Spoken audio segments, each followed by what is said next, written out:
여러분은 영업을 하면서 자존심이 상할 때가 많이 있나요? 저도 한때는 이놈의 자존심 때문에 많이 힘들었습니다. 고객의 냉대나 거절을 당하고 나면은 무척 자존심이 상했습니다.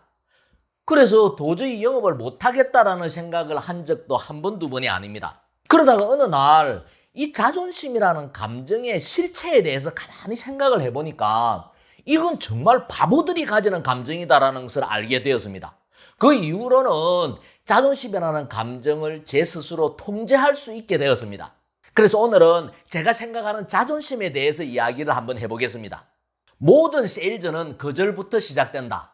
거절은 계약의 푸른 신호등이다. 라고 스스로 마음을 먹지만 고객의 거절을 담담하게 받아들이기는 정말 쉽지 않다. 나도 세일즈를 같이 시작했을 때 자존심 상하는 거절을 당하면 화도 나고 눈물도 나고 분해서 며칠 동안 잠을 못 잔 적도 많다. 그러던 어느 날 가만히 생각해 보니 자존심은 남이 상하게 하는 게 아니라 내가 받아들이는 나만의 감정이다라는 것을 깨닫게 되었다. 내가 그렇게 생각 안 하면 사실 그것은 유별난 감정이 아니다. 자존심은 내가 받아들이는 나만의 감정이다. 내가 유별나게 생각하지 않으면 그건 아무런 감정도 아니다. 어떻게 생각하세요? 예를 들어서 제가 여러분들에게 참 재밌게 생겼네요 라고 여러분들 외모에 대해서 이야기를 한다면 여러분들이 외모에 대한 핸디캡을 가지고 있다면 이걸 여러분들 욕한다 생각할 거예요. 여러분들 험담한다, 여러분들 비꼬는 이야기다라고 받아들일 거예요. 근데 여러분들이 나는 참 개성 있게 생겼다라고 스스로 생각을 한다면 이 이야기를 여러분들에 대한 호감의 표현으로 받아들일 거예요. 여러분에게 내가 관심을 가지고 있다라고 생각하고 좋게 받아들일 수도 있을 거예요. 결국 똑같은 이야기를 했는데도 불구하고 내가 받아들이는 마음, 그걸 안 좋게 받아들이면 그게 자존심이 상하는 거거든요. 자존심이 상하는 가장 큰 이유는 자존감이 낮기 때문이다. 자존감이라는 것은 뭐냐? 나는 소중한 존재다라는 믿음이에요. 따라서 자존감이 강한 사람은 어려움이 닥쳐도 긍정적으로 생각하고 누군가에게 무시를 당해도 상처를 받지 않는다. 대부분의 사람들은 타인에게 인정받고 싶고 우월해지고 싶은 마음에 자존심을 내세운다. 세상을 1인칭으로 보지 않고 3인칭으로 보기 때문에 별것 아닌 일에도 자존심 상해한다. 다시 말해서 자존심은 바보들의 감정이다. 이 사실을 깨닫고 나서부터는 나는 자존심이 상하지 않았다. 왜냐하면 내가 그렇게 마음먹었기 때문이다. 나는 세일즈를 하면서 시련과 성공이 동전의 양면이라는 이치를 깨달았다. 시련이 있어야 성공도 있는 거다. 시련을 의지를 불사르는 연료로 삼아야 한다. 자고로 성공한 영업인 치고 작은 자존심에 연연한 사람은 없다. 큰 자존심을 위해서 작은 자존심은 버려야 한다. 큰 자존심을 성취하면 작은 자존심은 성공 스토리 속에 아름다운 추억이 될 것이다. 여러분들 고사성어 과하지옥이라는 말 아시죠? 가랭이 밑으로 기어 들어가는 치욕을 참는다. 중국 한나라의 대장군 한신이 시장 불량배들의 가랑이 밑을 기어 들어갈 수 있었기 때문에 대장군이 될 수 있었던 거예요. 가랑이 밑을 기어 들어간 게 치욕이 아니라 가랑이 밑을 들어갈 수 있는 용기를 가졌기 때문에 한신이 대장군이 됐다라는 말이에요. 제가 왜 영업인들에게 이 이야기를 하느냐? 작은 자존심에 연연하지 말라는 거예요. 여러분들이 영업을 통해서 꿈을 이루고 큰 자존심을 성취할 수 있다라면은 지금 이 작은 자존심은 여러분들 인생의 아름다운 스토리로 남게 될 거예요. 업종을 불문하고 제가 영업인들에게 가장 많이 받는 질문이 뭔지 아세요? 어떻게 하면 영업 잘할 수 있습니까? 라는 질문이에요. 오죽하면 제가 우찌하면 영업 잘 되노? 라는 책까지 썼겠습니까? 모르긴 해도 여러분들이 이 영상을 보고 있는 이유도 어떻게 하면 영업이 잘 될 수 있는지 그 방법에 대해서 궁금해서일 거예요. 제가 오늘 두 가지 실전 사례를 통해서 그 방법에 대한 이야기를 드릴 테니까 여러분들이 새겨 듣고 실천해서 영업 잘하는 사람이 되시기 바랍니다.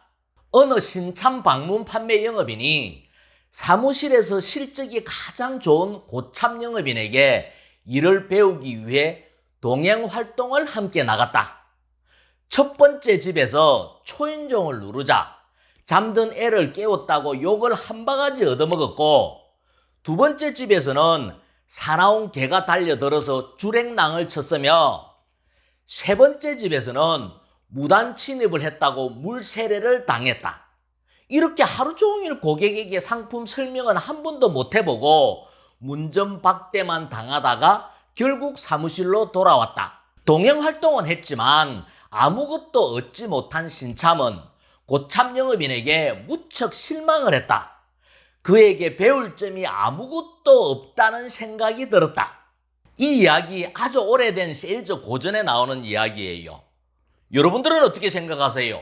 신참이 고참하고 쪼이넉을 나가서 시간 낭비를 했다라고 생각을 하나요? 당신도 그렇게 생각하는가? 사실 고참 영업인은 신참에게 성공하기 위해 가장 중요한 한 가지를 분명히 가르쳐 주었다. 단지 신참이 보는 눈이 없어서 깨닫지 못했을 뿐이다. 수많은 거절을 당한 후에도 웃으면서 다음 집을 방문할 수 있는 프로 영업인의 자세, 이것이 세일즈의 기본이자 핵심이다. 이것은 시대가 바뀌었고 세일즈 방법이 바뀌었고 영업인의 역할이 바뀌었어도 영원히 변함없는 세일즈 정신이다. 여러분들 이 사례의 교훈이 뭐라고 생각하세요? 아무리 많은 거절을 당해도 다음 고객을 웃으면서 만날 수 있는 그 세일즈 정신. 그래서 진정한 프로는 뭐냐? 아마추어가 10명의 고객을 만나서 한 건의 계약을 체결할 때 프로는 100명의 고객을 만나서 10건의 계약을 체결한다는 마음으로 일하는 사람이 그게 진정한 프로예요. 요령은 그 다음의 문제예요. 이렇게 열심히 활동을 하다 보면은 그 속에서 요령이 생기는 거예요. 그 속에서 노하우가 생기는 거예요. 그래야 판매 확률을 높여갈 수 있는 거예요. 중요한 것은 감정의 동요 없이 지속적으로 활동량을 늘리는 것. 이게 이 사례에서 주는 교훈이에요. 두 번째 사례에 대한 이야기를 해보겠습니다. 세일즈로 큰 성공을 거둔 후 자신의 회사를 창업한 어떤 사장님이 있었다. 우연히 알게 된 모 회사의 영업인이 회사로 방문하겠다라는 연락을 받고 세일즈맨 출신 사장은 절대로 상품을 사지 않겠다라는 생각에 만반의 거절 준비를 한 채 세일즈맨을 기다리고 있었다. 잠시 후 성실해 보이는 젊은 영업인이 찾아왔다. 사장은 계획한 대로 영업인에게 눈길도 한번 주지 않고 성의 없이 건성으로 인사를 나누었다. 어색한 분위기 속에 영업인은 주섬주섬 팜플렛을 꺼내어 상품을 설명하기 시작했다. 표정이나 화법에서 전문가의 느낌은 전혀 없었고 그저 사람만 착해 보였다. 사장이 몇 마디 거절을 하자 영업인은 얼굴을 붉히며 어쩔 줄 몰라 했고 이제 회의 시간이라서 일어나야 되겠다라고 말하자 그는 미안한 표정을 지으며 허리를 깊게 숙여 인사를 하고 돌아섰다. 축 처진 어깨로 문을 나서는 뒷모습을 보니 예전에 세일즈맨 시절의 자기 모습을 보는 것 같아 왠지 처근한 감정이 들었다. 사장은 돌아가는 그를 다시 불러 세웠고 자리에 앉힌 후에 세일즈를 어떻게 하면 잘할 수 있는지 자신의 경험을 바탕으로 교육을 시작했다. 세일즈는 자신 있는 목소리와 당당한 눈빛이 중요합니다. 또박또박한 말투로 상품을 설명한 후 고객의 눈을 똑바로 쳐다보고 강하게 클로징을 해야 합니다. 고객은 자신감 있는 영업인의 모습에 반해서 자신의 지갑을 여는 법입니다. 이렇게 장황한 세일즈 교육을 마친 사장은 그의 어깨를 두드려주고 격려의 의미로 계약서에 사인을 해주었다. 계약서를 손에 쥔 영업인은 얼굴에 웃음기가 가득한 채로 사장님에게 되물었다. 사장님, 세일즈 교육 정말 감사합니다. 그런데 만일 제가 처음부터 사장님께서 가르쳐 주신 대로 자신감 있게 권유를 했더라면 사장님께서 계약서에 사인을 하셨을까요? 그 말을 듣고 나서 사장은 그가 일부러 서툰 영업인의 역할을 자청한 것임을 깨닫고 무릎을 쳤다. 세일즈의 대가 앞에서 신참 영업인의 어떤 화법, 어떤 시도가 통했겠는가? 오히려 역으로 답답한 영업인의 역할을 한 것이 세일즈 대가의 마음을 움직인 것이다. 여러분들은 이 두 번째 사례의 이야기를 듣고 어떤 마음이 드나요? 영업은 수학 공식이 아니에요. 수학 문제 풀듯이 공식을 대입시켜서 결과가 나오는 게 아니단 말이에요. 그래서 수학 공식을 배우듯이 영업을 배우려고 하면 안 된단 말이에요. 여러분들이 지금 이 아까운 시간에 하석대 TV를 보고 있는 목적도 마찬가지예요. 새로운 것을 배운다고 생각하지 말고 새로운 것을 실천하겠다라는 마음으로 하석대 TV를 보고 또한 그것을 응용해서 실천을 해서 여러분들의 것으로 만들어야 된단 말이에요. 제가 이 두 사례를 통해서 여러분들에게 전하고 싶은 메시지는 뭐냐? 영업의 왕도는 없다라는 거예요. 여러분들이 실전에서 직접 부딪히면서 여러분들만의 영업 방법을 찾아서 실천해서 결과를 만들어야 된다는 거예요. 여러분들은 영업을 하면서 슬럼프에 빠진 적이 있나요? 이 슬럼프에 빠지면 여러분들은 어떻게 이 슬럼프를 극복을 하나요? 영업인의 슬럼프 극복 방법에 대한 이야기를 한번 해보겠습니다. 먼저 슬럼프가 뭔지에 대해서 알아야 돼요. 슬럼프가 뭡니까? 세일즈를 오래 하지도 않았고 열심히도 안 하면서 툭 하면은 슬럼프에 빠졌다고 투덜대는 영업인이 있다. 정확하게 표현하면은 그것은 슬럼프가 아니라 게으름이고 농땡이다. 내가 생각하는 슬럼프라는 말은 한 업종에서 최소한 3년 정도는 열심히 일을 해온 사람만이 쓸 수 있는 용어다. 제가 생각하는 슬럼프라는 용어는 두 가지 조건을 갖춘 사람만이 쓸 수 있는 말이에요.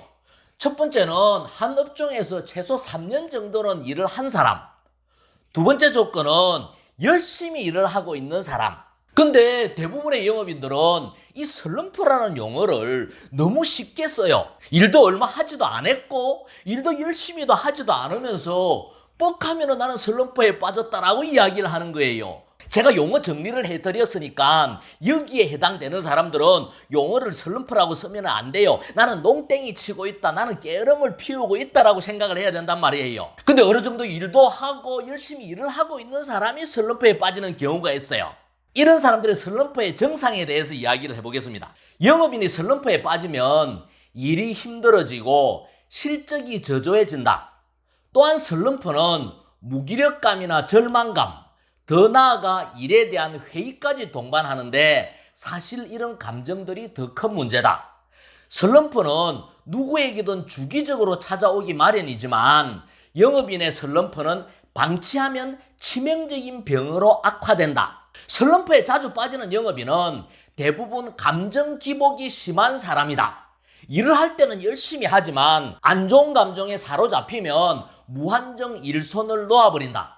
누구든지 감정의 기복은 있다. 이 감정을 관리하는 것이 중요하다. 나쁜 감정에 오래 빠지지 말고 침체의 나락으로 떨어지는 감정의 하향 곡선을 최소화시켜야 한다. 제 주위에도 이런 영업인들이 참 많습니다. 이런 영업인들 보면 참 안타까워요. 능력은 있는데 감정 기복이 너무 심한 거예요. 누구든지 감정의 기복은 있어요. 중요한 거는 뭐냐? 감정의 하향 곡선으로 떨어질 때 이 곡선을 최소화시켜서 관리해낼 수 있는 능력을 가져야 되는데 근데 능력은 있는데 하향 곡선에서 한없이 침체를 해버리는 거예요. 그래서 무너지는 경우들을 너무나도 많이 봐요. 대단히 안타까운 일이에요. 그래서 슬럼프라는 병이 오면은 스스로 감정을 관리하는 노력을 해야 돼요. 여러분들이 슬럼프에 빠졌다라고 생각을 하면은 이렇게 대처를 한번 해보세요. 첫 번째, 일하는 방식을 바꿔라. 새로운 시도를 하면 새로운 활력이 생긴다. 여러분들이 일하는 방식을 바꾸어서 해보는 거예요. 새롭게 일하고 새로운 사람을 만나면 새롭게 활력이 생기는 거예요. 두 번째는 친한 고객을 만나라. 그들과 친해진 과정을 생각하면 힘이 난다. 신규 고객을 만나는 것보다는 기존 고객, 충성 고객, 후원 고객, 키맨을 만나는 거예요. 이분들도 처음에는 잘 몰랐던 사람이잖아요. 그렇지만 그 어색한 과정을 겪고 프로세스를 잘 밟아서 지금은 여러분들하고 친한 고객, 여러분들을 후원해준 고객이 됐잖아요. 그런 분들을 많이 만나는 거예요. 거기서 또 새로운 힘을 얻는 거예요. 세 번째는 역동적인 운동을 하라. 몸을 움직이면 뇌가 활성화된다. 건강한 몸에 건강한 정신이 깃든다. 평소에 하는 운동보다도 좀 힘이 드는 운동을 해보는 거예요. 높은 산을 오른다든지 마라톤을 한다든지 좀 역동적인 훈련을 통해서 내 몸을 움직여서 뇌를 활성화시키고 내 정신력을 강화시키는 거예요. 네 번째는 자연을 가까이 하라. 사람도 자연이다. 자연 속에서 치유와 성장의 에너지를 충전하라. 지금 영상을 찍고 있는 이 장소는 지리산 힐링센터에 있는 조그마한 제 공간이에요. 이 뒤쪽에 여러분들 보여줄 수는 없지만 자연 속에 지리산 힐링센터가 놓여 있어요. 왜 제가 이곳에 힐링센터를 만들어서 자연의 중요성을 강조하느냐? 사람도 자연이기 때문에 그렇다라는 거예요. 에너지가 떨어지면 자연 속에서 에너지를 충전하는 게 대단히 효율적인 방법이다라는 거예요. 다섯째, 더 많이 노력하라. 이런 일로서 풀어야 한다. 더 많은 고객을 만나고 더 바쁘게 활동하라. 제가 좋아하는 말, 바쁜 꿀벌은 슬퍼할 틈이 없다. 내가 바쁘게 생활을 하고 많은 고객들을 만나고 새로운 일들을 하면은요, 잡생각이 들 여지가 없는 거예요. 그래서 잡생각이 들고 슬럼프에 빠질 틈이 없을 정도로 여러분들이 바쁘게 일을 하는 게 슬럼프 해결 방법의 가장 좋은 방법이에요. 영업인이 슬럼프를 겪는다는 것은 노력하고 있다는 증거다. 슬럼프는 성장을 위해 거쳐야 하는 어두운 터널이다. 마음의 여유는 가지되 가속 페달을 힘껏 밟아야 한다. 어두운 터널을 통과하고 나면 분명히 더 단단해지고 더 성숙해질 것이다. 슬럼프는 성장통이다. 극복하면 성장하고 극복하지 못하면 도태된다. 슬럼프는 열심히 노력하는 영업인들이 겪는 성장통이에요. 극복을 하면 더 크게 성장을 할 거고 극복하지 못하면 여러분들은 도태될 거예요. 슬럼프를 극복하고 더 크게 성장할 것이냐, 도태되고 말 것이냐는 결국 여러분들의 선택이에요. 제가 아는 영업인들 중에서 이제 만사 제쳐놓고 좀 쉬고 싶다라고 이야기하는 사람들이 있습니다. 영업을 하면서 항상 긴장하고 과도한 스트레스를 받아서 몸과 마음이 완전히 지쳐버린 상태에 있는 사람들이 있습니다. 여러분들은 어때요? 여러분들도 좀 쉬고 싶나요? 한 두석 달 일 안 하고 푹 쉬고 나면은 충전이 될까요? 혹시 더 불안하지 않을까요? 재미있으면서 의미 있는 이야기 한 대목 들려드리겠습니다. 어떤 영업인이 죽고 나서 눈을 뜨니 천국이었다. 아름다운 꽃이 만발하고 감미로운 음악이 흐르고 맛있는 음식에 안락한 침실까지 그야말로 꿈에서 상상하던 그런 곳이었다. 무엇보다 좋은 것은 아침 일찍 출근을 안 해도 되고 고객을 만나는 스트레스도 없고 목표 달성의 중압감도 없으니 정신적으로 육체적으로 너무나도 편안했다. 게다가 하인이 옆에 있어서 밥 먹는 것부터 시작해서 화장실 가는 것까지 시중을 들어주니까 손끝 하나 까딱할 필요가 없었다. 여러분들도 이런 천국에서 한 몇 달 아무 생각 없이 한번 살아보고 싶나요? 여러분들이 알고 있는 천국과 지옥의 모습은 어떤 모습인가요? 어릴 때 동화책에서 본 천국과 지옥의 모습은, 천국은 금방 제가 읽어드렸듯이 아름다운 꽃이 만발하고 감미로운 음악이 흐르고 맛있는 음식에 항상 웃음이 넘쳐나고 좋은 인간관계 화목한 그런 생활들, 이런 모습들이 천국의 모습이에요. 반면에 지옥의 모습은 아비규환 그 자체였죠. 비명소리가 막 들리고 바닥도 바늘로 되어 있어서 바늘로 걸어야 되고 침대도 바늘이고 불구덩이에 들어가서 막 고통스럽게 살아가는 이런 모습이 지옥의 모습이었죠. 근데 가만히 생각을 해보면은 매일 그렇게 음악이 흐르고 그런 천국에서 살고 매일 그렇게 지옥에서 살면은 과연 천국이 천국으로 느껴지고 지옥이 지옥으로 느껴질까요? 지옥에 가서 매일 바늘 방석을 걷고 불구덩이에 들어가면은 나중에는 단련이 되어서 바늘이 그냥 편안한 침대가 될 수도 있고 불구덩이가 따뜻한 사우나가 될 수도 있지 않을까요? 저는 그런 생각을 한번 해봤습니다. 그 비유가 너무나도 흑백 논리다라는 거예요. 다시 책을 이어나가겠습니다. 이렇게 한 달쯤 지나자 차츰 실정이 나고 지겨워져서 하인에게 말했다. 도대체 심심해서 안 되겠다. 지금부터는 내 손으로 할 수 있는 것을 하게 해다오. 하지만 하인은 정색을 하면서 단호하게 거절했다. 주인님, 이곳에서는 원하는 모든 것을 다 할 수 있지만 단 하나, 주인님이 직접 하는 것은 금지되어 있습니다.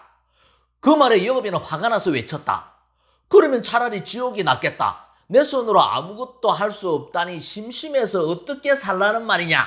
이 말을 듣고 하인은 깜짝 놀라며 말했다. 주인님은 여기가 천국인지 아셨습니까? 여기가 바로 지옥입니다.